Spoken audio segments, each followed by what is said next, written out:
Ten,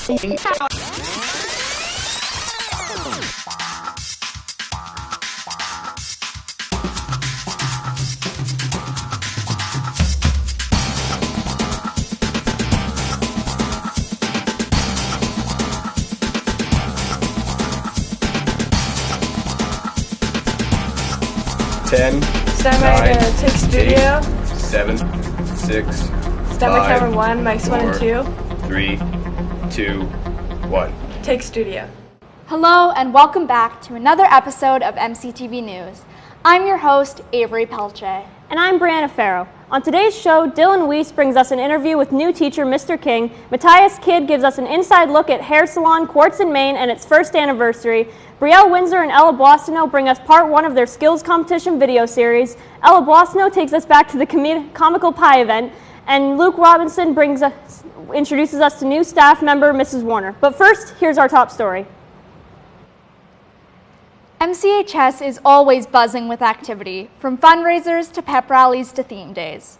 What the average student might not be aware of is just how much work a select group of their peers put into bringing these events to life. Up next, Winsor brings us the inside scoop on Student Council and its dedicated members. Behind the scenes of all school events, there is a hardworking team of students and staff that come together to ensure things run smoothly and are enjoyable for all those involved. This team is Student Council, a group that shares the desire to make MCHS the best place it can be and act as a voice for the student body. It's a way that we get to express what we want from the school, what our ambitions are, what we want to represent. And the best way to represent us is having a student council. We plan a few theme days. We help out the admin a lot with big events. We also bring light onto social justice issues. Yeah, we do lots. Student Council has found the best way to ensure everything gets done is to delegate and assign certain jobs to certain people. Student Council consists of members at large who pitch in to help in any areas they are able, along with the executive roles such as president, vice presidents, secretary, and treasurer. I try to take on as much as I can to make sure other people feel safe in my hands. My role essentially is to be the kind of internal leader to everyone in Student Council, and I also take care of the hours because we have to track our hours to get our credits. Student Council puts so much work and energy into the events they plan, so it is much appreciated when participation is high and students return that energy. We had a Pi Day thing happening today, and it was encouraging to see a lot of students out there in the crowd watching. It's just nice to get those events going and have the hype from the students. Emerging from multiple years with very little student council presence in the school is leading to growing ambitions, and council members are looking forward to ways they can plan even more great events on a larger scale. I hope that we can get even more ambitious. I want to be able to go over the top with things, build those blocks, and be able to push our way to high expectations. For MCTV News, Winsor reporting. With the snow hopefully gone for good and temperatures getting warmer, many are eager to get back outside and into the fresh air. Our in-studio meteorologist, Matthias Kidd, is here to give us all the news about the weather to come. Thanks, Bree. So let's take a look at Canada's forecast. So up in Whitehorse, we have some light showers with a 6. Yellowknife is sunny with 2. In Vancouver, we have some rain with 11. Regina is snowing with 0. Winnipeg is 2 with some light flurries. In Iqaluit, we have -5 and some flurries. In Toronto, we have 12 degrees, 7 in Montreal with some cloud, 14 in Halifax and some cloud, and some rain, and 1 in St. John's. Let's take a look at Alberta. In Alberta, in high level, we have some rain-snow mix with 7, 6 with a rain-snow mix in Fort Mac. Up in Grand Prairie, we have a chance of thunder showers with 12. In Edmonton, we have 8 and a chance of showers. In Jasper, we have rain-snow mix and 7. Over in Red Deer, we have another rain-snow mix. Lots of precipitation in the province, obviously, with 8. We have more rain-snow mix over in Banff with 4. Another rain-snow mix at 9 for Calgary. And Medicine Hat is 2 with some rain and snow. Let's take a look at our current conditions. So right now, we are partly cloudy with 7 degrees. Our wind is at 15 kilometers an hour southeast. Our relative humidity is at 80%. The sunrise this morning was at 6:25 a.m. and your sunset was at 8. It will be at 8:43 p.m. Let's take a look at the 7-day forecast. So obviously we have that perfect spring weather for what we would be looking for around this time. So for tomorrow, Thursday, we have 5 with a low of -4. Friday is 4 with -3. Saturday is 12 with 0. Sunday is 10 with 1. Monday is 11 with 1. Tuesday is 12 with 1. Wednesday 11 with -1. And that'll be all from me. Back to you in the studio. Thanks, Matthias. As part of our ongoing series in which we hope to introduce all the new teachers in our school, Dylan Weiss will be bringing us an exposé featuring someone you're likely to find in a science class, Mr. King. Each school year brings changes to the people within MCHS. This school year brought several changes to our staff list, including Adam King. I got into education because probably from a want and a love of helping other people. I've always kind of been into sports and coaching, and I did a lot of STEM program, and I just kind of found there's the love of being around others, and I was fortunate enough to kind of land myself here teaching for me, a dream job of doing physics and chemistry and all things science and torturing kids the best. Although many students have come to know him over the school year, there might be things that some students might not know about him yet. Well, I'm a big nerd, as I said. I always say that goes with the science territory. So if you like anything that is nerd-like, and if it be anime or if it be comic books or fantasy, I'm your person. I'm also a big football fan, to call it properly, or soccer fan for us. I get it, I know. My favorite team is Manchester City, and if you ever want brownie points with me, you gotta cheer for Manchester City. Several of Mr. King's students kindly shared how they felt about his classes. He's actually a really nice guy. I enjoy that he's a Man City fan. He likes soccer because I don't like Man City. Tottenham fan, so... I like Mr. King as a person. He's great. He is always there to teach us when we need help. It has to be his energy and just his personality. Pretty unique and one of the best I've seen in a little bit. He's a pretty good teacher. I like his methods and how he teaches. With education constantly changing, Mr. King seems to be a welcome change here at MCHS. For MCTV News, Dylan Weiss reporting. Here are your school announcements for Wednesday, April 19th. Track and field season is hurtling towards us quick. If you wish to participate, you can sign up at the meeting this Thursday in the Fashions Room. Please contact Mr. Lassard with any additional questions you may have. Bike trip training rides continue this Saturday. Students must attend 3 of the 5 training rides to be able to go on the trip. See Mr. Bautestein for more information. For all these and other school information, keep connected by listening to the daily announcements, logging onto the school's website at www.mchs.gsacred.ab.ca, or by following the school on Facebook, Instagram, or Twitter. As well, be sure to subscribe to our YouTube channel by searching MCTV Morinville. Local hair salon Quartz in Maine has been well received in the community and has recently reached a milestone. MCTV reporter Matthias Kidd brings us a report on the salon and its services, which range from haircuts to psychic readings. Quartz in Maine is a local salon here in Morinville, and on April 13th they held their 1-year anniversary. This event was held as the business was looking to expand its relationship with the community. With prizes, a visit from a psychic, and some refreshments, it'll help to show off what they have to offer.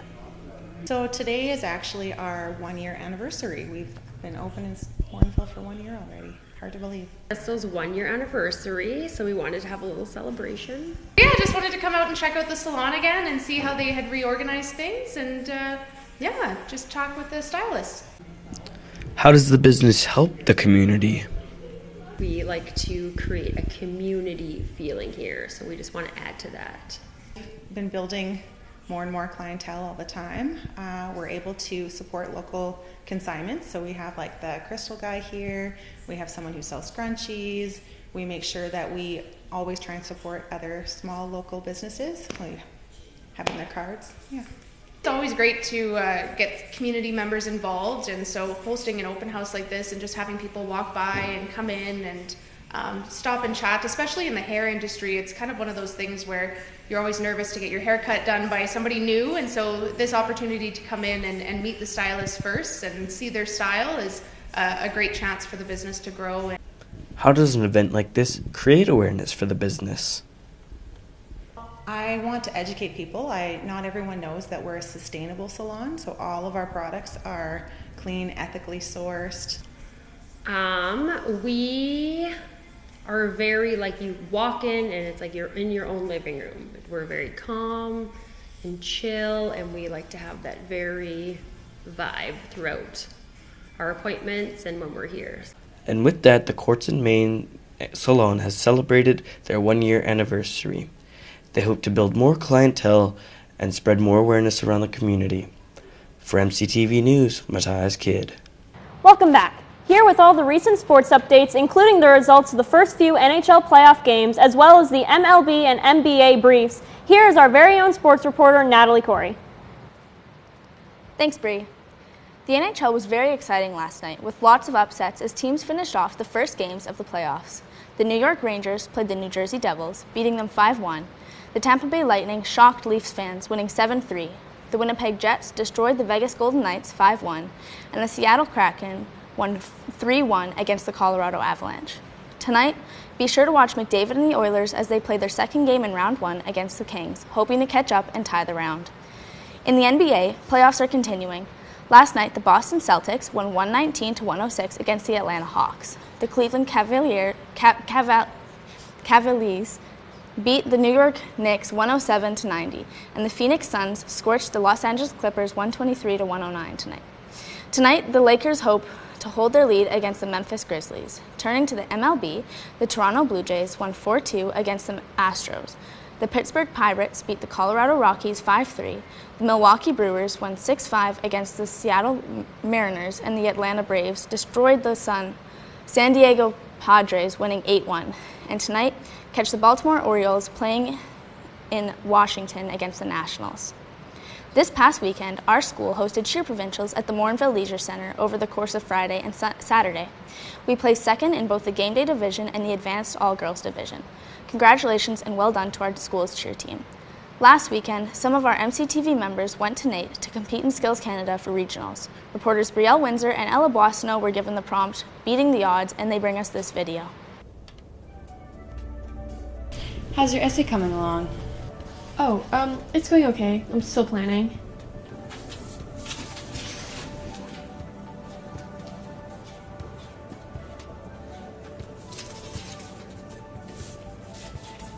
What?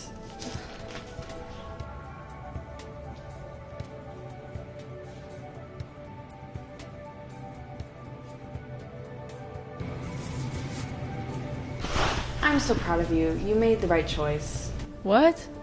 Well, I just saw your engineering application, and I just think that teaching little kids is the right place for women. Mom, you do know that like only 14% of engineers in Canada are women? Yeah, but I think you made the right decision.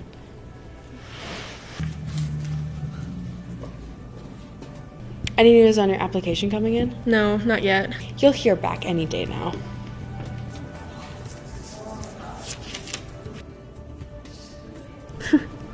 I'm gonna do this. Welcome back. I'm very pleased to introduce an individual who is normally the one asking the questions, not answering them.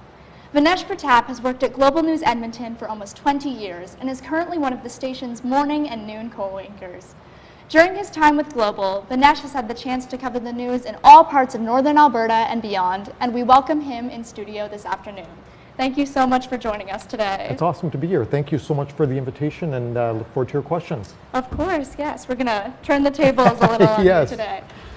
So for starters, this might be a pretty obvious question, but how did you get into television news? So basically, I was around your age, right? And you know, where all the adults start asking, so what do you want to do with your life, right? And so I was always interested in news. Even back in elementary, I watched the news instead of cartoons. I, read the newspaper and everything like that. And like you, I went to a high school in Edmonton with a TV arts program. And from there, I was like, okay, this is something I'm kind of interested in. And then after that, I applied to NAIT. I got into the radio and television arts program there and did my practicum and ended up getting a job at the station where I ended up doing my practicum, and I enjoyed it and I continue to enjoy it. It's a lot of fun. Great, yeah. So currently your position at Global is you're the morning and noon anchor, but previously, before that, you worked as a political reporter. Yes. So how does your current position differ from your experiences reporting at City Hall and on the streets of Edmonton? You know, so the best way to describe it is when you're a reporter, a field reporter, every day is like a field trip. You're going out to different destinations, mainly City Hall, that was my beat. Whereas as an anchor, you're kind of stuck in the building and the anchor desk and your desk in the newsroom. So, and the hours are a lot different, especially as a morning and noon co-anchor. So as a beat reporter, you're basically 9 to 5, 9 to 6, that kind of thing. For my current gig, I have to get up at about 2:30 in the morning. I have to be at the station at 4 o'clock, and I'm done by 1 o'clock. So the hours are a lot different. And you know, for the most part, my role is to co-host the show, prepare for interviews, and make sure that the scripts that are written for us are kind of written in a form that, you know, we change it up so we can read it properly for us. So yeah, there's a bit of a difference. And then at the same time, when you're an anchor, you're also a bit of an ambassador for the station. So, you know, you go out to community events and do volunteer efforts, you know, for, you know, various things like that. And then when you're reading the news, you sometimes do interviews itself, live interviews. So yeah, it differs because in the field, you're always out and about and running around like crazy. In the studio, you're just kind of in one place. Yeah.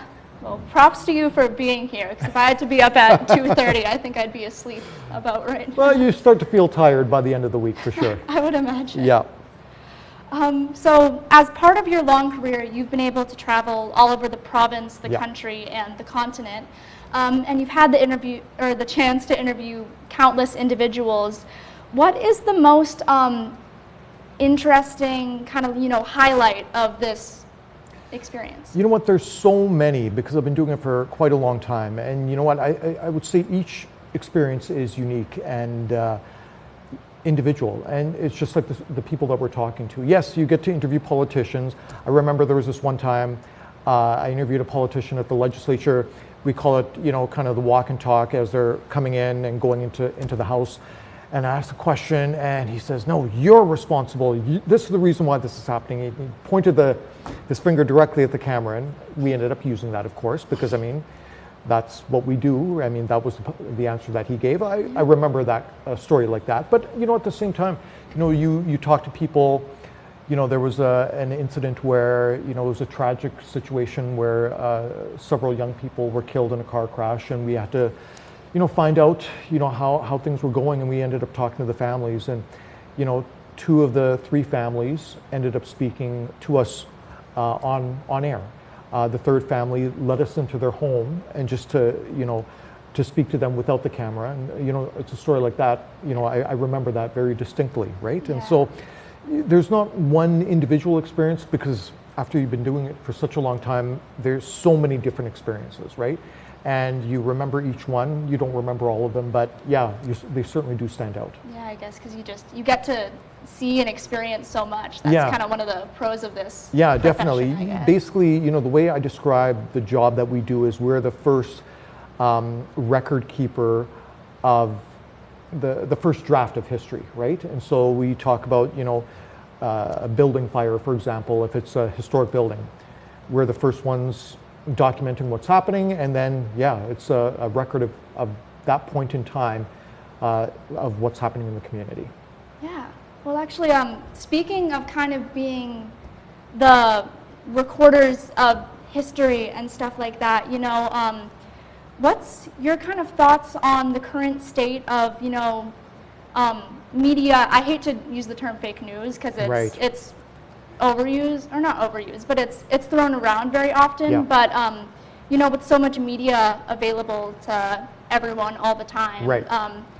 What's your kind of thoughts on, you know, the duties of a reporter to have, you know, kind of integrity in a world that's so saturated with? Well, I'll tell you this, legacy media outlets, so these are your traditional TV outlets, newspapers, whatnot. We all abide by our own journalistic ethics and standards. And it's a, you know, a very strict guideline that we follow. So, you know, for example, if we confirm something with one source and it hasn't been officially confirmed, we can't just go with one source. We have to go with 2 sources, right, to confirm a specific set of facts, and then we're comfortable to go to air with it. Unlike, for example, some bloggers who are really not accountable to any particular person or organization because, it's just their own blog, right? And so that's the very interesting part about legacy media, because legacy media is ultimately the filter. And it played that role before in the analog world, and it has to play that role even more so now in the digital world, when there's so much information out there, and then you're wondering what is right, what is wrong. And we see it all too, but just because a particular social media post goes with it doesn't mean it's right. And we have to confirm all that kind of stuff. And so we play, that kind of guardianship role. And I think people still turn to legacy media outlets to get confirmation. Is that right? Is that wrong? And so we kind of play that gatekeeper role. And it's very important more now than ever before, because there's so many different voices out there that we have to make sure that we get the correct information. And if we don't, we do issue a correction. Whereas some other outlets might not, or bloggers or social media posters, they might not. But we strive hard every day to make sure we're accurate in the information that we present. Yeah, of course. You want to be the figures that people can trust. Exactly. Trust. Exactly. That's what it comes down to. Trust is a big is an important factor, because we live in this community. We're not only talking to the people who live here, we're talking to our family, we're talking to our friends, and I want to make sure that they're informed. And ultimately, legacy media, we have to give multiple points of view, whereas websites or blogs or social media, you only hear kind of one side. We try and present all sides. So if a politician says one thing, okay, we're going to get the politician saying one thing, but we're going to get analysis from someone else, and then kind of combine it together, and then let the viewer at home decide, okay, what do they believe in? Of course, yeah. Well, no career path is perfect, and I was just wondering, what are some of the downsides or the challenges, I guess is the better word, of working in this industry? You have to be available 24/7, in a sense. You do have a work-life balance, but when you start in the industry, you are going to have to move to a smaller market. And if you've lived in a big city, or you kind of want to live in the big city, you're not going to have that, right? So you move to a smaller market for the most part. And then, you're going to have to work weekends. You might have to work nights, overnights. For example, a writer on the weekend morning show has to come in at about 1:30 in the morning. So they have to come in while, people their age are just coming home from a night out or something like that. And I remember doing that a few times, right? So you're going to have to work weekends, you're going to have to work nights, you're going to have to work sometimes beyond 8 hours if there's a breaking news instance. If you're a field reporter, you're going to have to work when it's -30 outside. And the flip side to that is you get to work when it's +30 outside, so you're not stuck in the office. So you have to be prepared mentally to, put in a lot of non-9 to 5 hours to get started. Yeah. Well, I just have one final question here. The cameras can't see, but right now we're in a room full of, people that could potentially be going into this industry one day. So what advice would you have to students who are interested into getting into television news? You know what, even if you want to be on air, or even if it's behind the scenes, I'd recommend everyone to just keep up with current events. And it's just going back to that question, keep up with legacy news media sources, because again, we ensure that we are trying to be as accurate as possible every day, and not present necessarily opinion, but the facts, and let people at home again decide. So keep up with current events, and just be willing to know that it's not a 9 to 5 office job, and it's not a job where sitting behind the keyboard will give you all the answers. Whether you're an on-air reporter or a photographer, you're going to be out in the field, right? And then if you're behind the scenes in the control room, you're playing an editorial role in terms of the kind of graphics that are deployed and everything like that. So, and you have to be a team player, right? Everyone works together. If you're not working together, something then falls kind of through the cracks. And if you're on air, you are supported by this, you may be at the top of the pyramid, but you're supported by all these layers.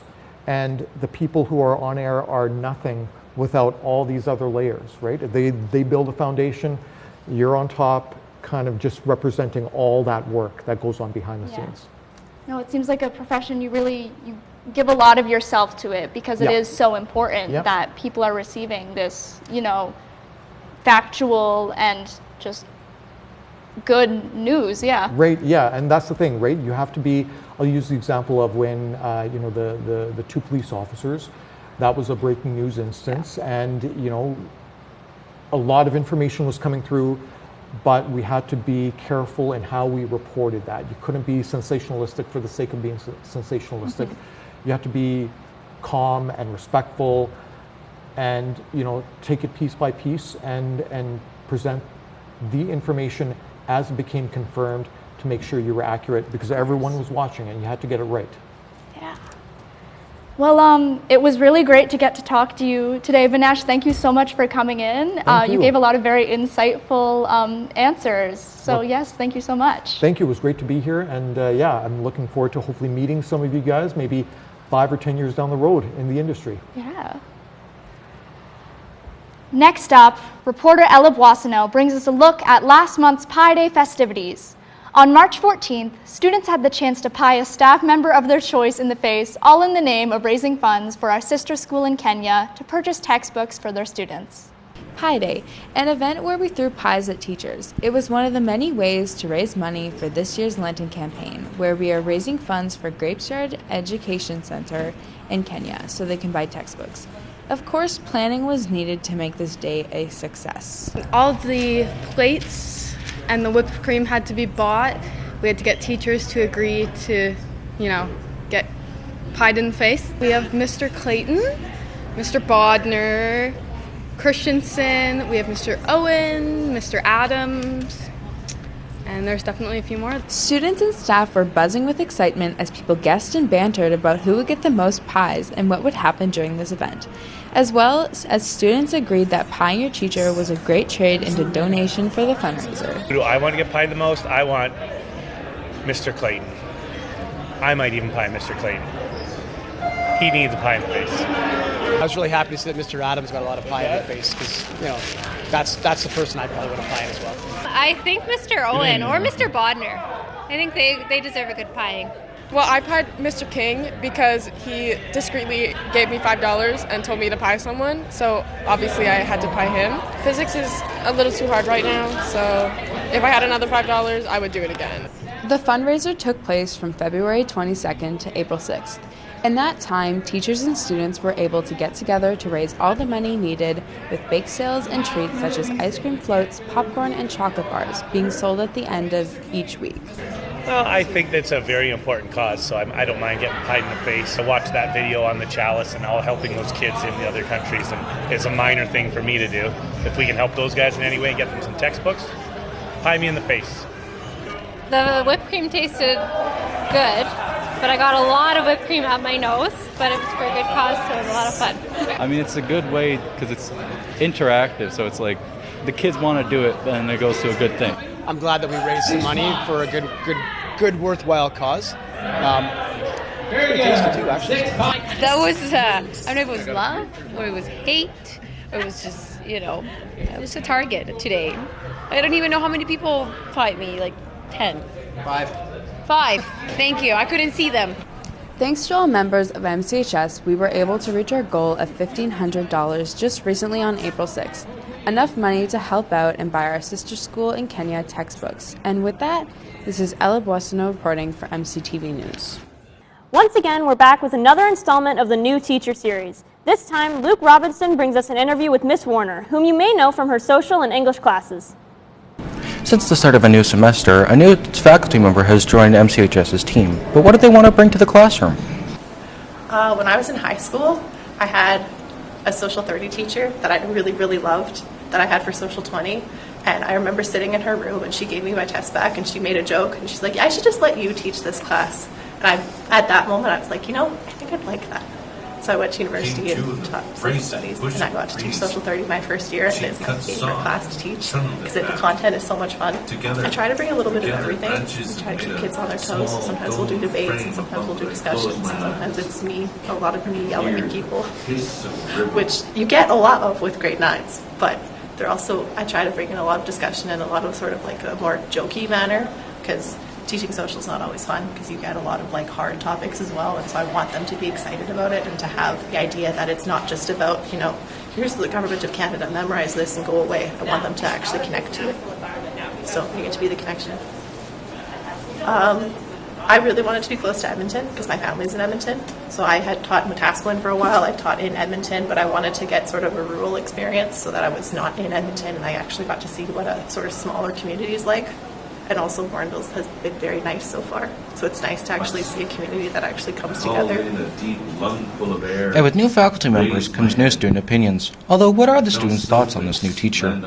It's really fun and entertaining, and we're always joking around and doing stuff, but we're not losing focus on work. Currently, apparently we're ahead of the class, and the other class, and I learn a lot in this class. She makes it really fun to learn, and it makes me excited to show up for the next day. It's actually really good. We always can joke around and have a good time. Yes, I feel like she can engage with us, with the students, to just make it easier to learn. To see all our staff here at MCHS, go to www.mchs.gsacred.ab.ca for more details. For MCTV News, Luke Robinson reporting. And that's it for another episode of MCTV News. Join us for our next episode where we will be bringing you stories on the spring play, bike trip training rides, MCHS's open house, more skills videos, as well as a piece on MCTV's 400th episode. Additionally, stay tuned for an in-studio interview with a special guest, as well as your weekly weather update and sports recap. So tomorrow we're both headed to 1X Festival. How are you feeling about that? I'm so nervous. I'm nervous too. Because it's fun. Well, I guess it's not a big script, so it's fine. It's not a lot to memorize, but it's still, I guess for you it is. You're a lead. It's still, no, but it's. I think it's pressure for everyone, but it's exciting. Yeah, so. From all of us at MCTV News, I'm Brianna Farough. And I'm Avery Pelletier. Thanks for tuning in.